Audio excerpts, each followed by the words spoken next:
Oli, amigas, bienvenidas una vez más a otro episodio a Fruta Fresca with nada más y nada menos que José Richard Áviles. Say it with me, bitch, say it with me. El chile pa' tu fruta. Se sabe, se sabe. Y la audiencia goes wild. Amigues, pues, because you've asked for it, I think people really have enjoyed this. Here is another episode, a very particular episode, El Rinconcito Chismecito. Chicas, y hoy el chisme está muy fuerte. Les tenemos, hay unos 2-3 chismes y a lo mejor una exclusiva, todavía no sé, depending on how I feel on the mood, porque por esta, no sé. Dices tú, hashtag whistleblower. ¿Qué? No es cierto, no se crean. Pues amigas, I hope you've been enjoying recently the last couple of episodes. Again, thank you again for showing up and showing out, listening, downloading, and following Fruta Fresca everywhere you get your podcast. And if you haven't done it, mamona, pues pause. Do it right now. Pues miren, primero que nada también le vamos a dar una recomendación right now. I don't know about you, producer, but I've been hooked on La Casa de los Famosos México, which is Big Brother, but you know, the Mexico version. We were not going to talk about la televisora que empieza con tele y termina con mundo, porque esa no sirvió. ¿Qué? No, fuerte.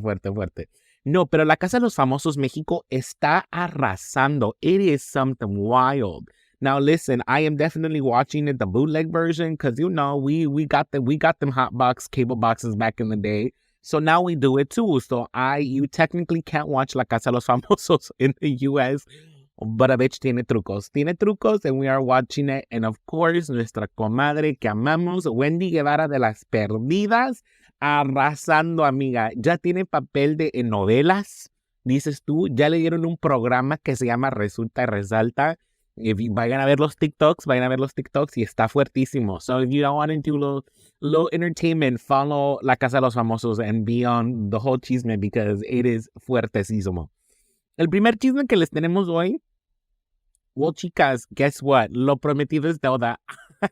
I'm coming back to report on my 10-year reunion. Se sabe, amigas, a couple episodes ago, I told you that I was going to be going to my 10-year reunion at St. Olaf College, dices tú, in Northfield, Minnesota. How did we end up in Northfield? No sé, que fuertísimo, pero pasó.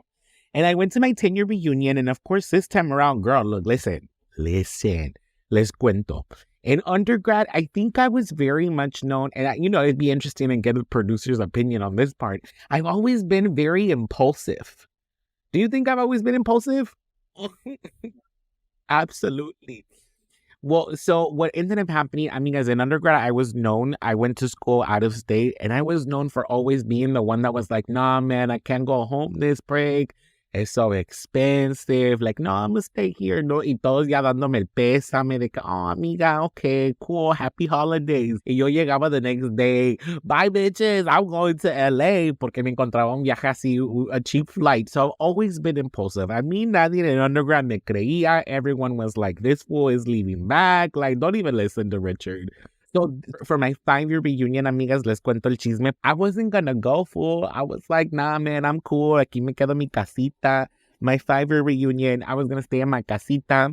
And then literally, I think it was Saturday morning, I saw people post stories about, having breakfast y que no sé qué, que no sé cuándo. You could drink on campus because if you remember, St. Olaf was a dry campus, so we couldn't drink. And they had made an exception to the rule for reunion weekend y yo no sabía. Pues chica, ese sábado también, for the 5-year reunion, me llega un depósito de como $4,000, chica. Y yo me sentí la más rica, and I was like, you know what, fuck it, I am purchasing my flight. Amigas, I saw the story at 8 o'clock in the morning, LA time. My flight left at 11:30. So I saw it, I bought the flight, the deposit came through, I flew to Minnesota, I rented a car, and by dinner, llegué, what's up, bitches? Y todos de que, no mames, no que iban a venir. Y pues now, fast forward 5 more years to a couple weekends ago for my 10-year reunion, and I was like, I can't do that this time, amigas. Funny enough, I ended up doing it. I was like, I can't do that, amigas. I'm grown. We've grown up. I'm a grown woman. I'm professional. let me be part of the merequetengue. And I ended up being on the planning committee. And so I was going to be there from the beginning, you know. For the 5-year, I wasn't there Friday. I was only there Saturday. I crashed basically. And I was like, what's up? But for the 5-year, for the 10-year, I was like, let me be a part of it. And of course, se sabe que a una le gusta la dramático. I was like, dude, let me find a way to finesse and like, let me find a way to MC the shit. I'm gonna have a papel. I'm gonna have protagonismo. And of course, girl, they wanted to do trivia for the Saturday night dinner. Y chica, yo dije, I'll MC. And then, of course, I was like, you know what? Let me make space for other folks. So we all MC. Pero de que di show. Pues, amigas, ay, si me iba a pegar la Wendy hashtag resulta y resalta para que se vaya a virar la comadre because that is the name of her show. And that homegirl siempre dice, pues aquí estoy yo. Usted no está para saberlo, pero yo para contárselo. That's Wendy Guevara. Shout out to my girl. Pues amigas, una llegó el viernes. And mind you, of course, I hit up Nacho Jota and I was like, Nacho Jota, I am going to reunion weekend. It's been 10 years. I am not going to show up to a reunion weekend looking basic. No. This was my strategy. I purposely overdressed so everyone else felt underdressed. And I did. Girl, I slayed. So Friday, primer eventito que tenemos on Friday. We have on Friday night, we have a toast. A girl wore a pink jumpsuit. We were looking cute con mis guaraches porque se sabe de que una doesn't forget where she comes from. And of course, for the toast, amiga, there were people that I hadn't seen in 10 years. There were people that were looking just as basic as freshman year. Oh my God, there was somebody there that I had a crush on and I was like, pendeja, me cacheteé. Todo mundo de que, what are you doing? Nothing. I'm, repenting for the sins that I made, that I committed. Dices tú. No, pues sí, andaban medio basiquitos. It was cute. We went out we had a little silent disco, todos ahí pisteando. And of course, mind you, remember, St. Olaf used to be a dry campus, but they made an exception for special events. And of course, reunion, o dices tú, mi llegada was a special event. So they allowed us to homecoming, bitch. Yo andaba como la Beyonce, bitch. I andaba como la Beyonce. You know what? The pink jumpsuit kind of was like a Beyonce suit, low-key. I think it was inspired by something that Michelle wore, but pero en pink. Y pues me fui ahí a la liquor store, me compré mi botellita de tequila y me compré mis White Claws. Porque dije, una para aparentar on brand, the gentrified Four Loko, ¿por qué no? Y vámonos, amigas. Ahí andaba yo bien pedí ahí con with my White Claws y todo, and it was nice to reconnect with folks. Pero Saturday se arma bien bueno. So Saturday, y'all, tell me why. Mind you, Saturday is a big dinner. So that's the one where we're going to look all the looks. And of course, I had a look made inspired by Juan Gabriel, but not your typical gold and black, because ya cliché dices tú. And I had a 2-piece sequence dressed in blue and gold. And it's beautiful. Ahí le ponemos unas fotitos al rato y las ven. Saturday, amiga, while we're just hanging out with the friends, se sabe que a una le gusta fumar el churrito. So alguien trajo una plumita y vámonos sacando. We did the tour. We walked around campus. Mind you, dinner is at 6 o'clock. We had arranged to meet at 5:45. And I was already in La Peda, drunk and all the things. Girl, I looked at my phone and it was 5:20. And I was not even ready. I hadn't showered. It was a mess. So I had to run in the shower, cambiarme, hacer todo what I have to do. I show up to the dinner. And all I hear, mind you, just to give you some context, our cafeteria legit looks like the Harry Potter Great Hall. Like, it's just a big old hall. And of course, in undergrad, I used to go for the tables in the back. And you may be asking yourself, why?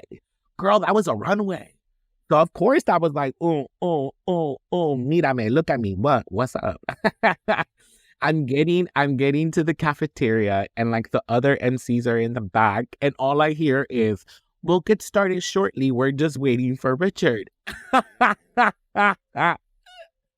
And I'm in the back, dude. And it was like that moment that somebody was like, oh, look, there they are. And everybody just turned around and I just felt everybody looking at me as, of course, I'm pouring myself a glass of wine.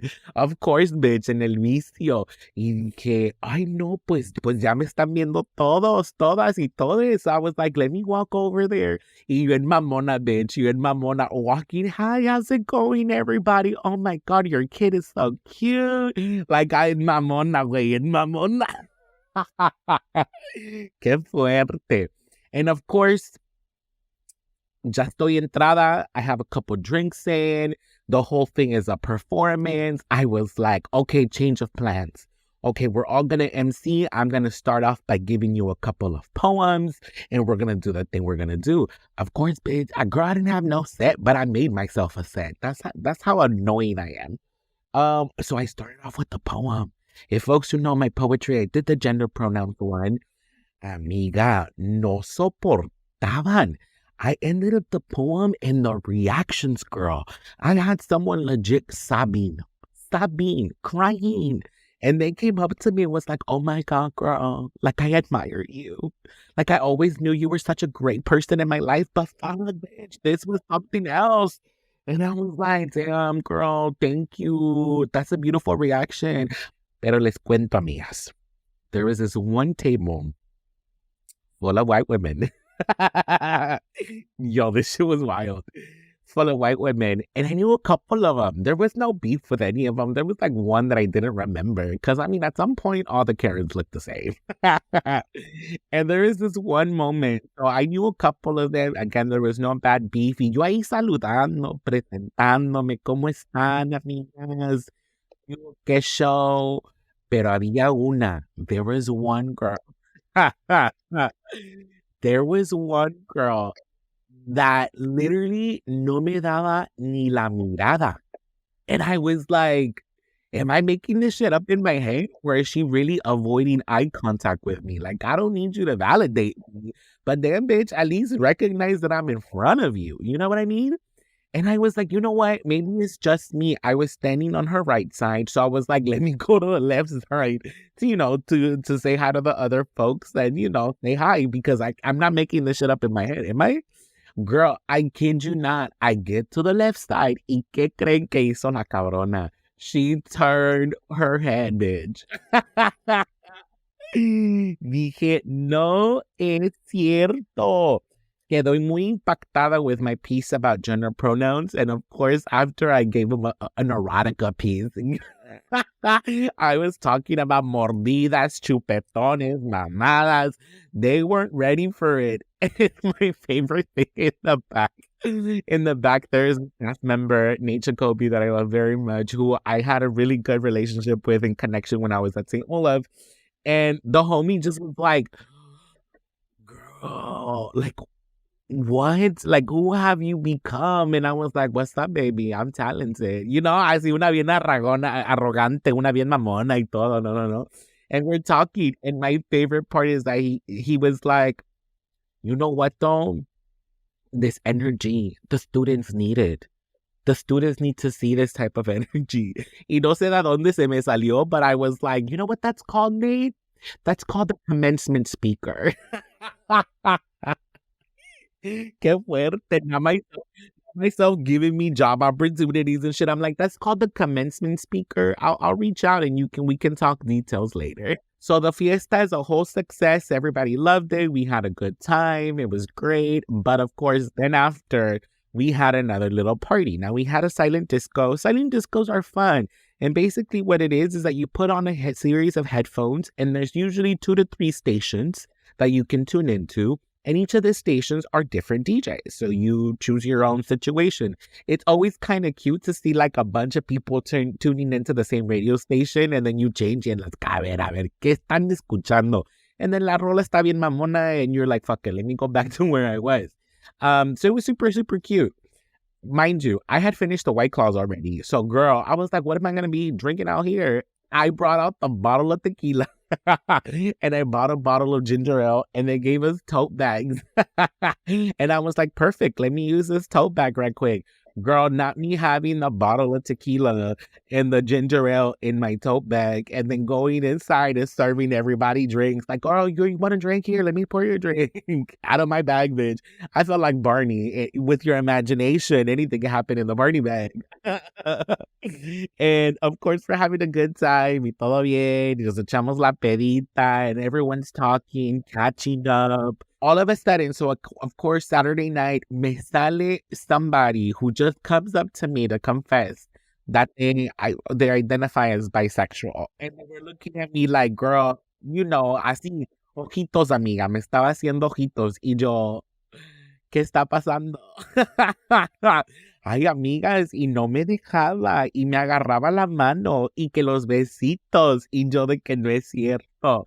No es cierto. And then as we started talking a little bit more, I realized that they just were processing through a lot of things. And I talked about it on the podcast before. I was like, girl, I end up being the first queer in a person's life, and I cannot repeat that same pattern. And I knew that this was a thing the moment I asked. And I was like, okay, cool. So where are you spending the night? Like, where's your room? Por si se antojaba algo al rato, Una pasadera. He was like, oh, I don't have a room. I was like, wait, what? Oh, you're crashing? Oh yeah, we're not doing that. We're not doing that. It's because I got scammed to 50-year-olds in Spain with a bad hookup. But that's another story. That I was like, I literally got triggered. I was like, oh no. I already lived this in Spain. Fuera, te renuncio, Satanás. Y pues no pasó nada. So the original plan was for me to be there for reunion weekend, which was Friday through Sunday.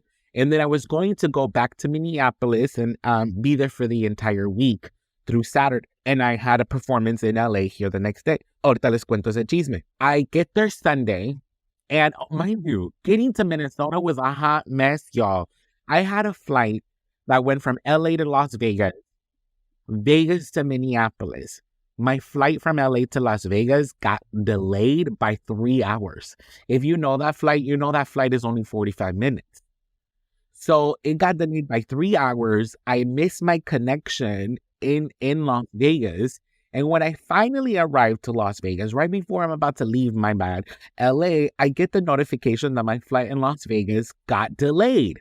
It was supposed to leave originally at midnight. It was now scheduled to leave at 9 o'clock in the morning the next day. Amigas, I had to spend the night at the Vegas airport. And I was like, no. This is so dumb. I'm never doing this again. I already went to the reunion pissed.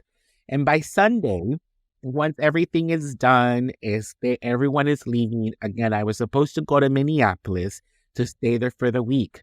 And I just realized that I was tired, that I had done a 3-day performance art piece. And I was tired. And I was like, you know what? Fuck this. Y estaba caliente, güey. Minnesota was hot that day. Of course, LA had the June bloom y que no sé qué, que no sé cuándo. And I wanted the weather. I wanted the more, folks know I'm not good in the summer. I do not like the summer. I do not like the heat. I can't. I get hella short-tempered.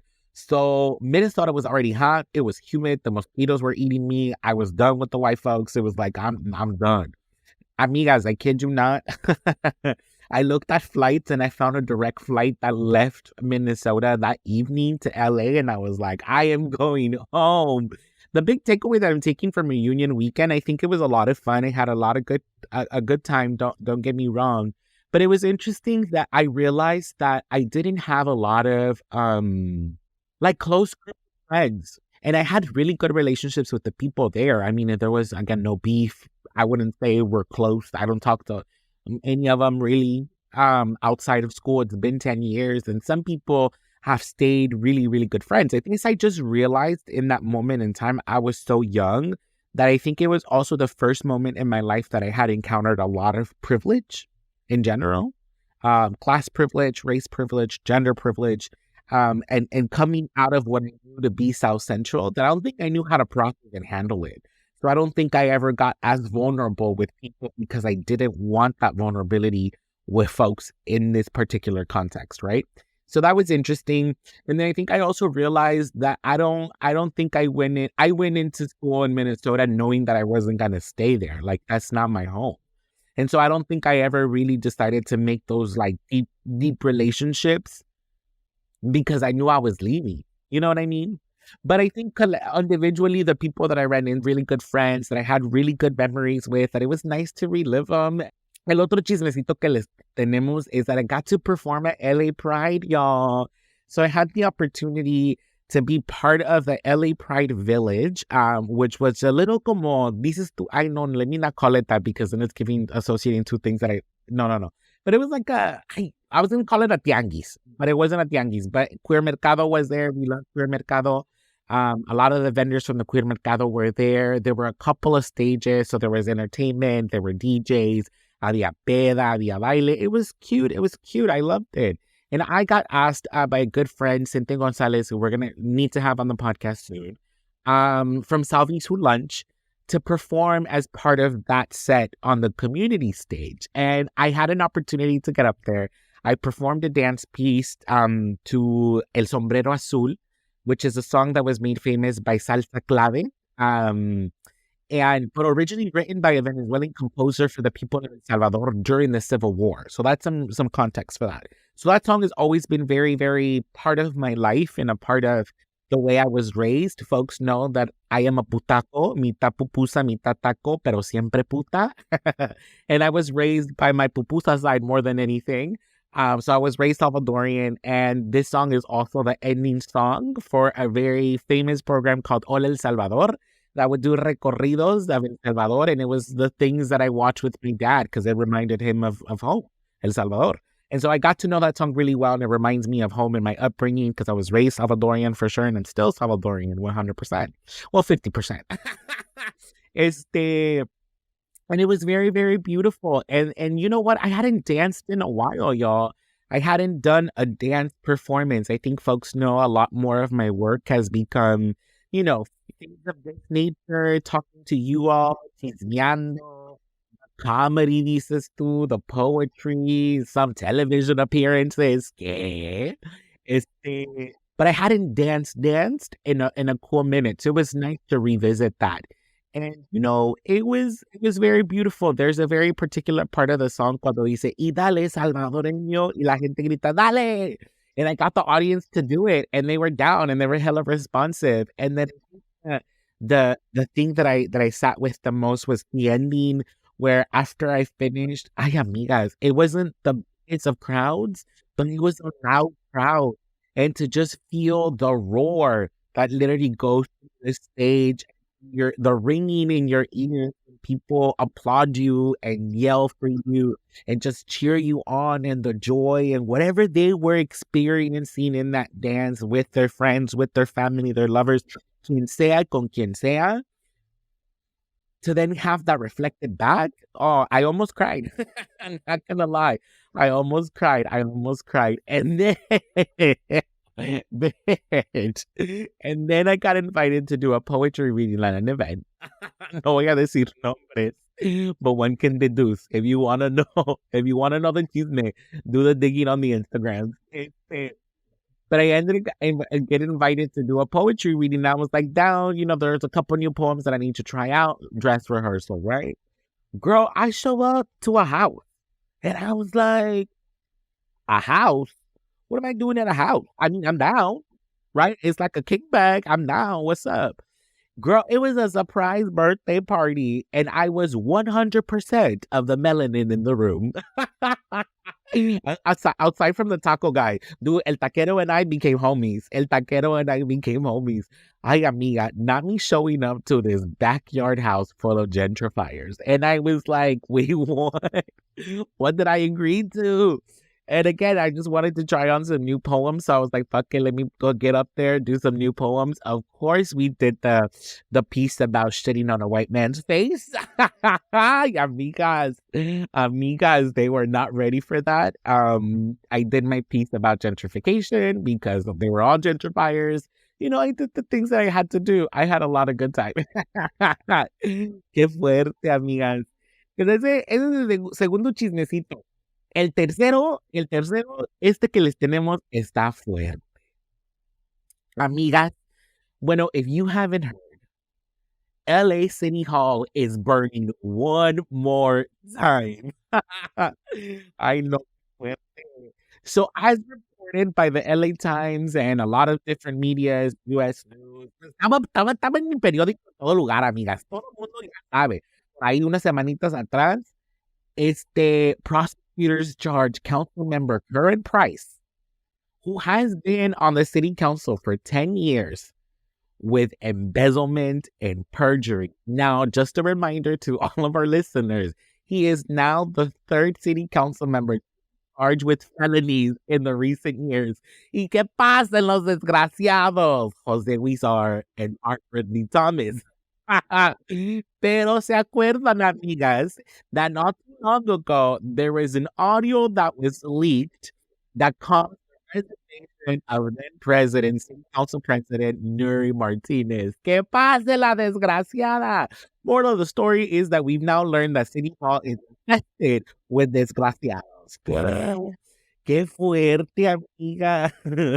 I no. And so Curren Price was city council member, is city council member. I don't think he's resigned yet. I don't think I've heard that. I know he's been charged, but I don't think I don't think he's resigned. I do know he just stepped down from some committee or from presidency. De algo pasó allí. Algo pasó allí. And so here's the thing, y'all. So he is city council member of District 9, which is the district that I grew up in. At one point in my life, I thought about running for city council. So that would have been the district that would have ran for. ¿Te imaginas? Imagínense ustedes. Just take a moment to pause. El chile pa tu fruta becoming council member Aviles. Qué fuerte. I now know that I'm not going to be a city council member. One, my face does not mean me to be in part of everything. And LA city politics are dirty, as we've seen and are continuing to see time again. And to be real, I'm like, there's a couple of videos out on the internet that I don't want to have to explain to my mother. Pues sí, amigas. And again, I think this is a very important conversation to have, because a lot of the projects that we deal with, and I feel like I'm speaking to folks, to my folks, because I know a lot of people from LA listen to us.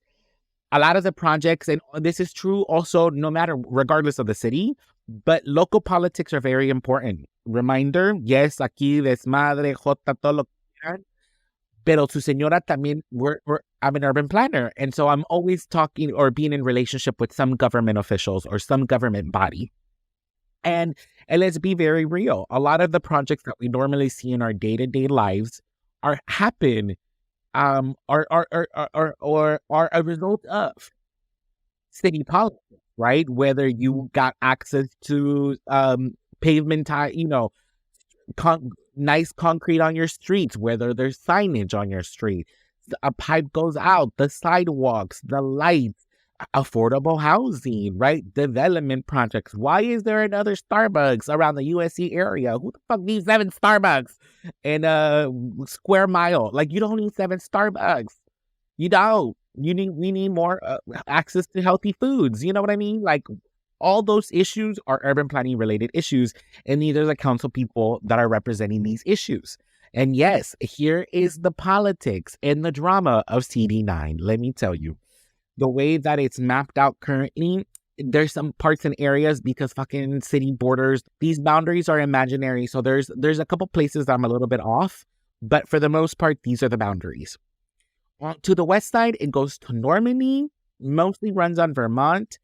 To the east side, it can go as east as Alameda. On the north side, it goes and includes, here are the keywords. It includes the Staples Center. It includes LA Live. And it includes the Convention Center. And south, it runs all the way down to like Florence and Manchester. That is a big chunk of South Central and of LA. Now, there are key things that you need to know about how city planning works. A lot of the times, and when we talk about city planning, remember from the Nuri Martinez scandal, right? One of the things that was up there was that homegirl was already making deals with no sé qué quién, what was it, the Rams, y que no sé qué, que no sé cuándo. These are conversations she was having with developers. Developers are usually the ones that are trying to generate economic development, is what they're going to call it. Pero también se sabe that you can pocket in some money through incentives, through credits. What was the scandal with Jose Huizar? Receiving bribery from developers and the planning commissioner too. Ay, amigas, esto está muy fuerte. So when we're talking about CD9, there are a couple of areas within the district that generate a lot of wealth, a lot of economy circulates around certain areas.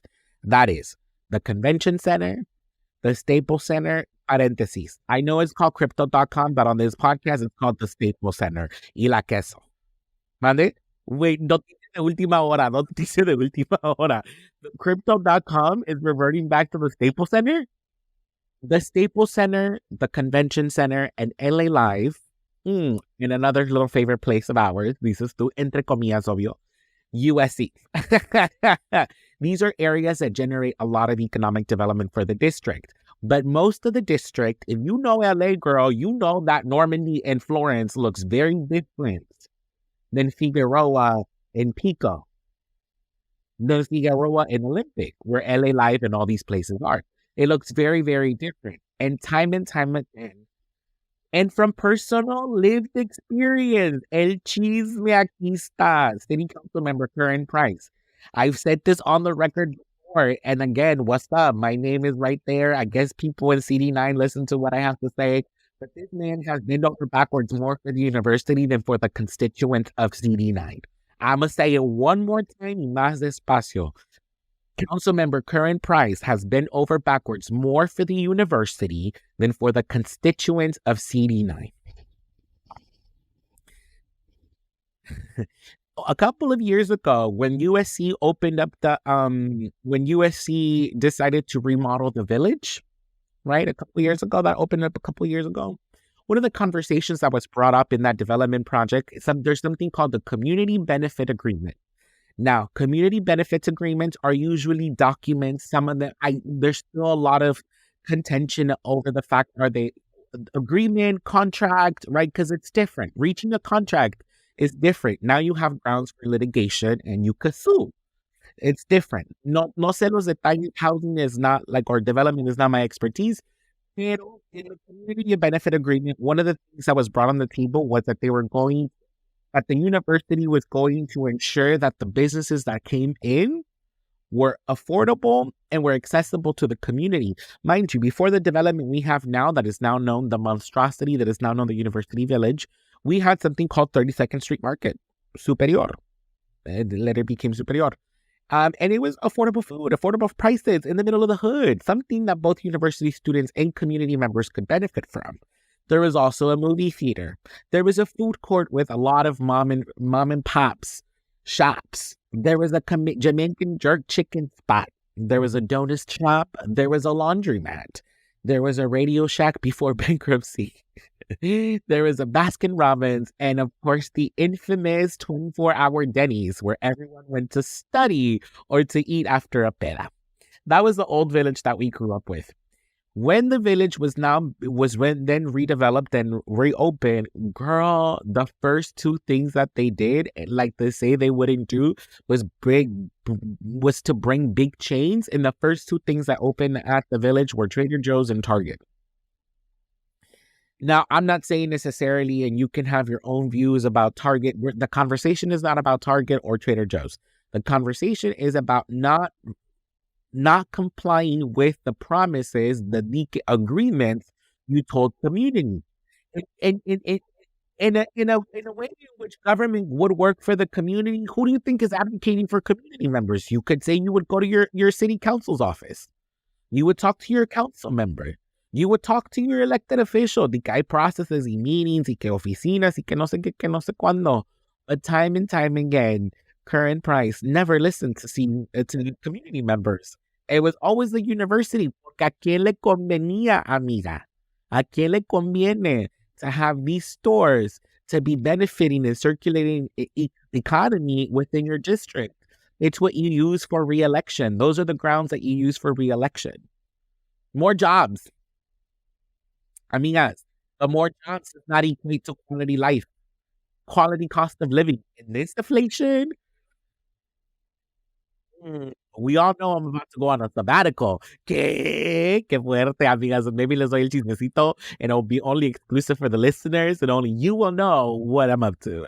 Qué fuerte. So if you really want, you know what? That's dropped that in the reel. I'm like, I dropped a big bomb in my life on this episode. Go listen to the podcast. I think it's very important what's happening. I think while, yes, we're making fun and yes, we're having a good time and laughing and chismeando, it's also very sad to see that these are the type of elected officials that are running for office. This is not the Los Angeles that I know as someone born and raised in the city, as someone who loves this city, as someone who reps South Central. Like, this is my hood. This is my home, my childhood, my memories. Like, CD9 particularly, because this is the district that I grew up in on Normandy and on Vernon and Budlong, like Normandy Avenue School, that is CD9. We live in CD9. Like, I love this district. It saddens me. It saddens me that these are the folks who are running for city council, that these are the folks that are representing the city. There are conversations about, folks wanting to petition to increase the city council from 15 members to 25 members. Because again, some of these city council members are representing the populations of some states in the U.S. Again, CD9 is a very, very big district. And so folks think, there's that proposal. I don't know. I don't know if 25 people with things like quorum and weird processes that run inside the government, I don't even know if things are going to get done. Y'all know this.